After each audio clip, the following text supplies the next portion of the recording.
force d'union et d'espoir. Juste deux choses pour rebondir sur ce que vient de dire Nora. La particularité de l'Autriche, c'est que dans sa constitution, il est écrit que quel que soit le suffrage exprimé, s'il n'y a pas 50% de suffrage exprimé, quel que soit le résultat, il n'est pas valable. Et ils ont fait un référendum il y a une dizaine d'années, il y a eu 70% de oui, sauf qu'ils n'en ont pas tenu compte. Je ne sais plus la question exactement et les scores, parce qu'il n'y a eu que 45% de suffrage exprimé. Donc ce que vient de dire Nora avec tous les chiffres qui ont été donnés, quand on s'abstient, le problème c'est qu'on donne 5 voix à ceux qui vous ont écœuré de vous exprimer, et la Constitution française ne protège pas le fait que seulement 30% des Français qui s'expriment, qui donnent 50%, donc ça fait 15% du peuple, qui dit oui à quelqu'un qui va gérer 100% du peuple. Donc on vit en Absurdistan.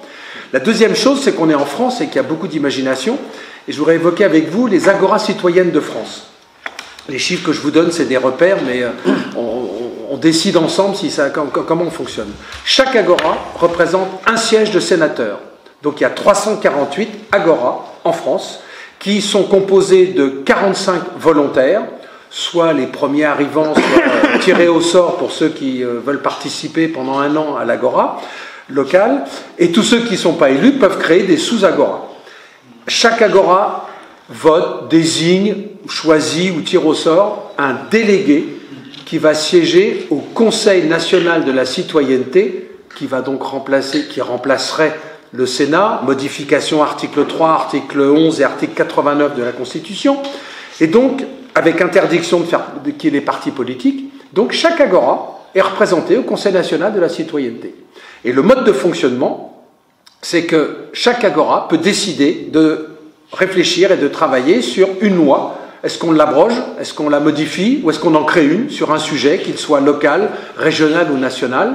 C'est renvoyé au Conseil national de la citoyenneté, qui, elle, dit « Ah oui, c'est une bonne idée et tout », le renvoie dans toutes les agoras, et si, après un délai à convenir, chaque agora s'exprime et que 80% des agoras disent « Ok, on fait », soit c'est appliqué directement à la lettre près par le président de la République et l'Assemblée nationale, soit c'est un référendum d'initiative citoyenne.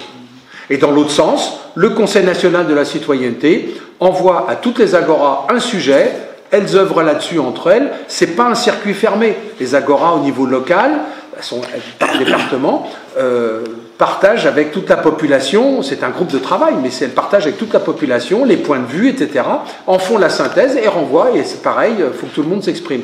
Donc il y a plein de réponses pour répondre à ce que nous vivons aujourd'hui, où c'est le peuple qui s'engage et qui réfléchit lui-même à telle solution, tel problème, les lois au niveau local.